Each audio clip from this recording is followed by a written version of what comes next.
Il-ħidma ta' dwana kontra s-sigaretti tal-kontrabandu qed tħalli l-frott mixtieq kif sena waħda biss pajjiżna rkupra 4 miljun euro aktar f'taxxi. Dan seħħ wara li nqabdu eluf kbar ta' sigaretti li ma ġiet imħallsa l-ebda taxxa fuqhom minn numru ta' mħażen u stabbilimenti madwar Malta. Rapport tal-KPMG bl-isem ta' Project Stella wera kif il-konsum ta' dawn it-tip ta' sigaretti f'pajjiżna naqas bi kważi 4% meta mqabbel mas-sena 2017. Intqal ukoll li għall-ewwel darba mill-2014 il-konsum tas sigaretti tal-kontrabandu naqas taħt l-10%. Hawnhekk ir-rapport innota li dan kien riżultat tal-ħidma sfiqa ta' dwana u fis-servizzi tat-taxxa ta' pajjiżna.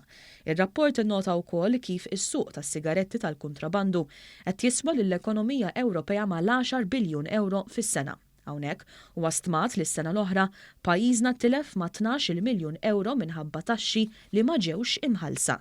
Is-sena l-oħra f'pajjiżna ġew ikkonsmati 600 miljun sigarett bi 100 miljun minnhom ikunu tal-kontrabandu.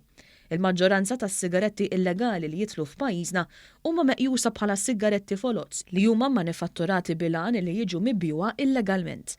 L-aktar bliet f'Malta li fihom ġew interċettati sigaretti tal-kontrabandu kienu f'Ħażabbar, Ħalqormi, Il-Mosta, Taslima, Birkirkara, San Ġwan u Naxxar. Il-maġġoranza tas sigaretti illegali li daħlu f'Malta ġew mill-Italja, mill-Bulgarija u mill-Libja.